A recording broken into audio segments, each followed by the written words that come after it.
in brief, these are all the various taxes which were major taxes. Basically, not all the taxes are covered here.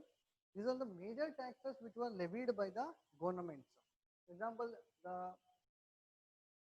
tax, the custom duty which was levied earlier by the central government. Who was the levying authority? Central government. When this custom duty was levied, it was levied on import or export of goods. Import or export of goods, there was a custom duty. Under which law it was levied? Customs Act 1962. Yeah. Next. Again, there was a levy on the manufacturing activity or production of any good. That is called Central Excise Duty. Under which act? Central Excise Act 1944, there was a levy. Who was levying that? Central government.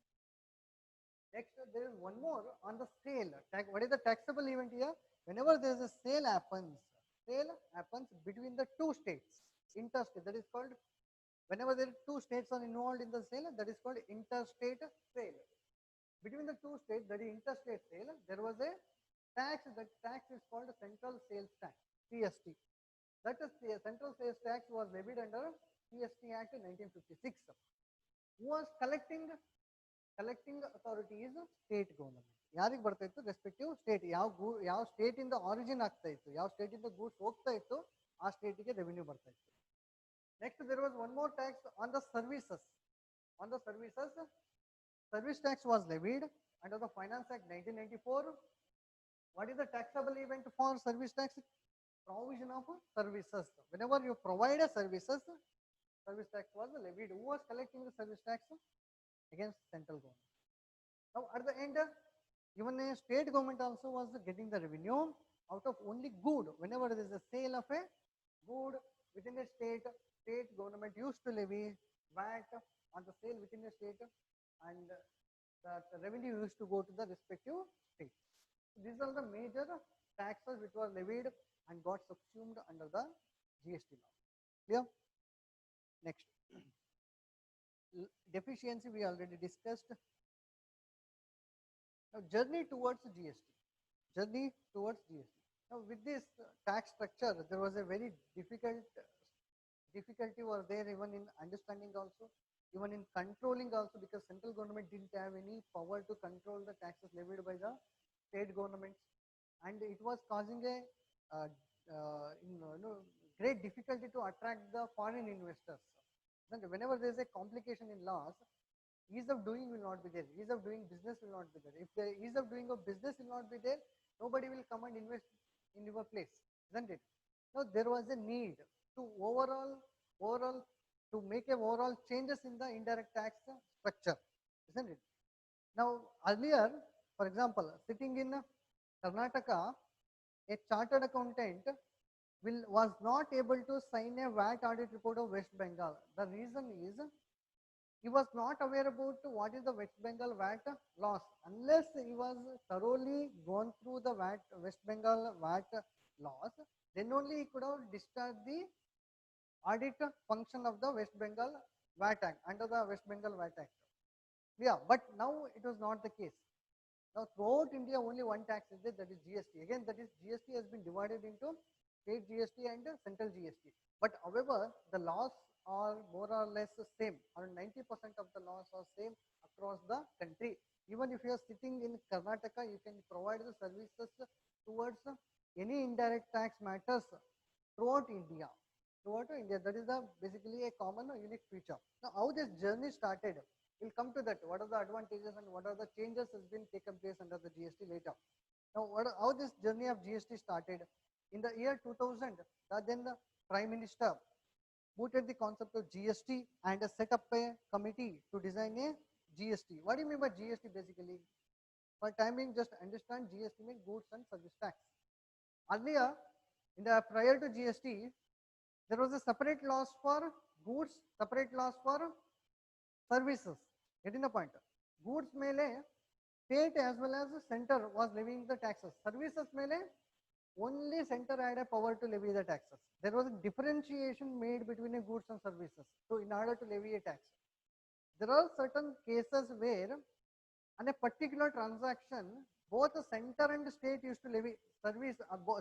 Both the center and the state used to levy calling it as a good. Sometimes the particular transaction was called as a good and that taxes was levied by the state government. VAT na levy ಮಾಡ್ತಾ ಇದ್ರು. Same transaction was called as a services by the center, service tax was getting levied. The example for that was software. You take an example of a software. Earlier, see, software was considered as a service, providing a services, because whenever you buy a software, ನಿಮ್ಮ ಕೈಯಲ್ಲಿ ಏನಾದ್ರು ತಗೊಂಬಂದು ಕೊಡ್ತಾರ ಅವರು, physically anything is given to you. Can you see the software unless you put it in a readable form? Can you hold it in your hand? Can you touch it? Can you feel it? Not possible. It is intangible. Software is intangible.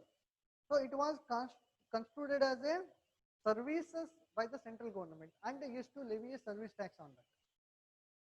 But later, see, service tax is one in Karnataka.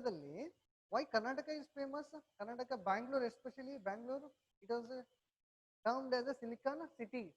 One of the major place for in India, especially place for the IT companies. Getting a point? Now,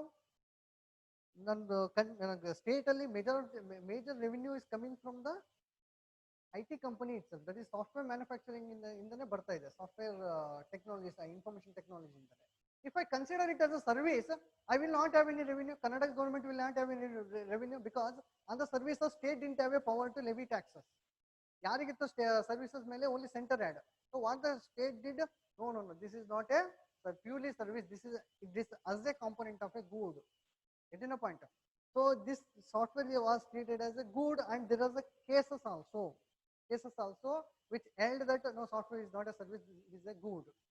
So there was an ambiguity created on a particular transaction, whether it is a good or services, and on certain occasions both service tax as well as VAT was getting levied. It was causing a double taxation. On a particular transaction, ಎರಡೆರಡು tax ಗಳು levy ಆಗ್ತಾ ಇದೆ, service tax as well as VAT, double taxation. Yeah, which was causing a burden on the ultimate consumer. Now, in the year 2000, the then Prime Minister has arrived at a concept of GST and set up a committee. See, if you remember our foundation discussion in India, how the law will get enacted anta helidre, obviously whenever there is a problem will be there. A problem na identify, there will be identification of a problem by the government. Government identify ಮಾಡಿದ ನಂತರ, oh, ಇದು problem ಇದೆ, there is a problem in indirect tax structure in India, ಇದೆಲ್ಲ problems ಇದೆ, ಇದಕ್ಕೆಲ್ಲ solution find out ಮಾಡಬೇಕಲ್ಲ. How do I find out the solution? Your politicians will not find out the solution. For that purpose, they will going to form a expert committee. Expert committee usually consists of the IAS officers or the industry experts, the tax experts, isn't it? Or chartered accountants, if it is relating to a law matter, advocates, like that. Experts will be there in that. A committee will be framed. That committee is going to find out a solution. So like that, the committee has been framed. In the year 2003, the central government formed a task force. Task force is nothing but a committee under Vijay Kelkar. So Vijay Kelkar, it is again famous. Kelkar committee antale karitare. Kelkar committee has came up with an idea of a GST, value added tax system. In 2003, central government framed a task force under Vijay Kelkar. Vijay Kelkar is a name. Under him, he was the head of the committee, which in 2004 strongly recommended fully integrated GST on a national basis. ಯಾವಾಗ 2004 ಅಲ್ಲೇ recommend ಮಾಡಿದ್ದು, but implement ಮಾಡೋ ಅಷ್ಟೊತ್ತಿಗೆ 2017, 13 years ಬೇಕಾಯಿತು. Because the implementation is not simple. Why it is not simple? Because both state and central was involved. But central law agidre immediately implement ಮಾಡಬಹುದಾಯಿತು. But here there was a support was required from all the states. Not only one state. There are about 29 states. All 29 states kuda central ಗೆ support ಕೊಡಬೇಕಾಗಿತ್ತು. Isn't it? There was some loss of revenue to the states also. There was more concerns. And there was an advantage, there is a disadvantage by the introduction of GST. Isn't it? That's why it took 13 years of time. So 2004 committee recommend ಮಾಡಿದ ನಂತರ, in the year 2006, there was an announcement of GST for the first time. First time GST ಅನ್ನೋ word announce ಮಾಡಿದ್ರು in the budget presented in the budget of 2006-07. that and he made a proposal by 2010 we are going to introduce a GST ಅಂತೇಳಿ in the budget 2006-7 budget ಅಲ್ಲಿ announce ಮಾಡಿದ್ರು. Who was the which government was there in 2006-7? UPA government was there. P. Chidambaram made a announcement. That the then finance minister was P. Chidambaram. Then before introduction of GST there was a constitutional amendment was required. Constitution, Indian Constitution amend ಮಾಡೋ ಅವಶ್ಯಕತೆ ಇತ್ತು, changes ಮಾಡಬೇಕಾಗಿತ್ತು Indian Constitution, certain changes. Then we will going to see what are the changes has been made in the Indian Constitution in the next class. Now first discussion paper was issued in the year by the expert committee in the year 2009, and after that in the 2011 Constitution 115th amendment bill was introduced in the Lok Sabha. So whenever you want to change a constitution ಅಂತ ಹೇಳಿದ್ರೆ first ಅದನ್ನ proposal ನ ಲೋಕಸಭಾದಲ್ಲಿ introduce ಮಾಡಬೇಕು. ಲೋಕಸಭಾದಲ್ಲಿ discussion ಆಗಿ approve ಆದ ನಂತರ then it will come to the Rajya Sabha. Once even Rajya Sabha also discuss the matter, whatever the changes proposed in the constitution and approves it, then it will go to the president for assent signature.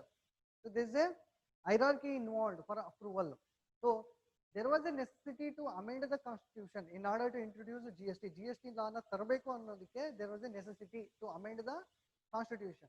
Now I'll just give an idea what was the reason ಏನಕ್ಕೆ ನಾವು constitution ನ amendment ಮಾಡಬೇಕಾಗಿತ್ತು.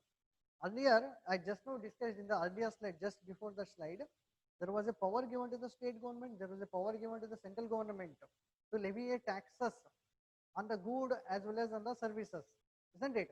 Both these persons add certain powers. ಇವಾಗ ಎರಡು ಪವರ್ಗಳನ್ನ ತಗೊಳ್ಬೇಕಾಗಿದೆ, ವಾಪಸ್ ತಗೊಂಡು new power has to be given, isn't it? Concurrent power, that power is called concurrent power. Concurrent power ಅಂತ ಹೇಳಿದ್ರೆ simultaneous power on the local intra-state transaction. On the local sale transaction, earlier central government didn't have any power. ಯಾವುದೇ ರೀತಿ power ಇರಲಿಲ್ಲ tax levy ಮಾಡಲಿಕ್ಕೆ. Only state government had a power within state ಅಲ್ಲಿ ಏನೇ sale ಆದ್ರೂ ಕೂಡ tax levy ಮಾಡೋದಕ್ಕೆ. Plus state government didn't have a power to tax the services. Within state ಅಲ್ಲಿ ಏನೇ ಸರ್ವಿಸ್ ನ ಪ್ರೊವೈಡ್ ಮಾಡಿದ್ರೆ ಅದ್ರ ಮೇಲೆ ಯಾರು ಟ್ಯಾಕ್ಸ್ ಕಲೆಕ್ಟ್ ಮಾಡ್ತಾರೆ? Central government. State government power ಇರಲಿಲ್ಲ, isn't it? Now in order to accommodate these changes, certain changes, there was a need for amending the constitutional laws. For that purpose they introduced in 2011, but in 2011 time got lapsed. Lok Sabha didn't approve it.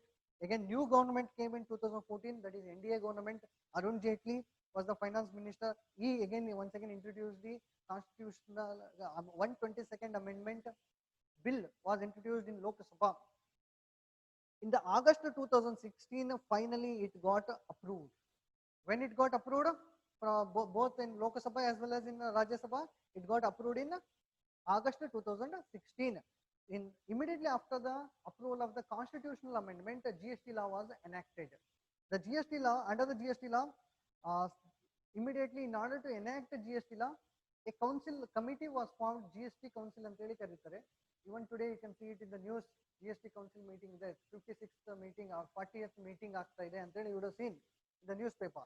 That GST council was set up, and in the March 2017 GST council recommends CGST, SGST, IGST, UTGST and compensation system. So totally how many laws under the GST? CGST, that is central GST law, SGST, that is state GST law, then IGST, that is integrated GST law, then UTGST, that is union territory GST law, then again on one more act, that is compensation to state cess act. Totally under in the name of GST 5 acts are there, 5 legislations are there. Don't worry, out of these 5, 4 are more or less same, 4 are more or less same, integrated all together. Only one law which is getting changed is compensation to states act. Okay, now for your intermediate level, compensation to states act is not there. Only 4 acts. Out of these 4 acts, SGST and UTGST is not there. Only CGST, that is central GST, and the IGST is kept in your syllabus. Next, in the month of April 2017, CGST, IGST, UTGST and compensation cess acts passed. So that means ಯಾವಾಗ pass ಆಗಿದ್ದು ultimately April 17 ಅಲ್ಲಿ. In the month of May, so ಇದನ್ನ ಯಾರು ಎನೆಕ್ಟ್ ಮಾಡಿದ್ದು? Lok Sabha and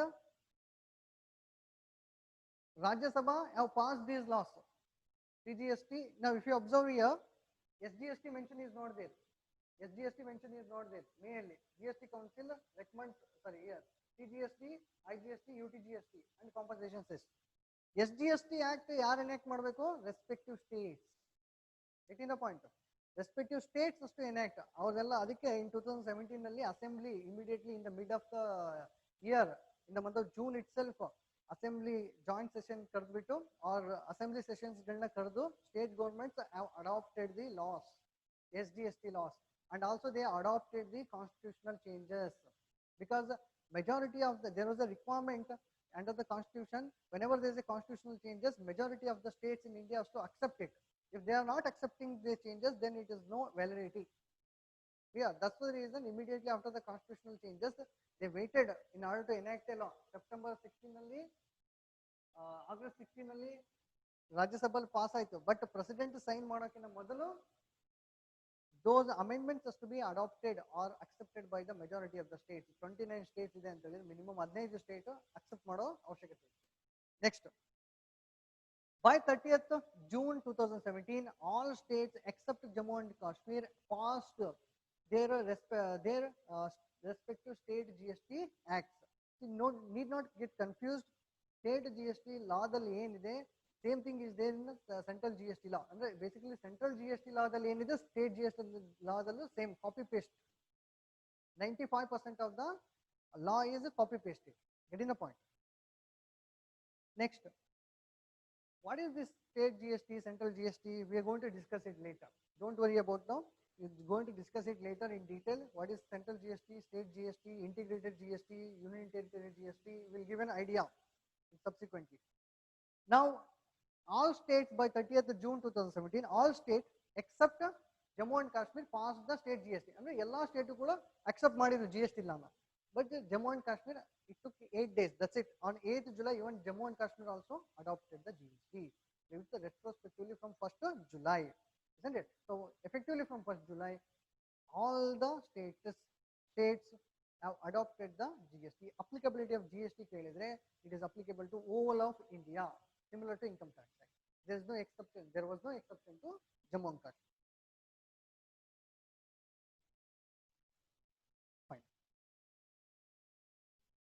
So, okay, objective is fine.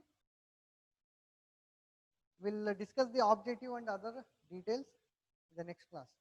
So, since it is full theory, full tale odage hogidde saakayitu. We'll end the session here itself.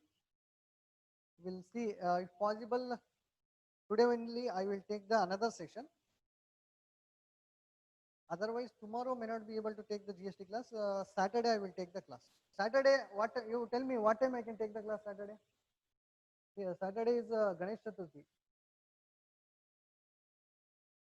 ಮನೆಯಲ್ಲ ಗಣೇಶ ಹಬ್ಬ ಮಾಡ್ತಾ ಇರ್ತಾರೆ. What time I can take the class? For me, no Ganesh Chaturthi. You tell me any time I can take in that. For me also, sir, there is no Ganesh Chaturthi. For me you also, sir, no Ganesh Chaturthi. Okay, okay. For others, ಇನ್ನು ಇಬ್ರು ಇದ್ದಾರೆ, ಕುಮಾರ್ ಮತ್ತೆ Niveda. Same, sir. Same, then I will inform on Saturday. Today, if possible, I will take one more session. Evening 4 to 6 again, costing class is there. Yes, sir.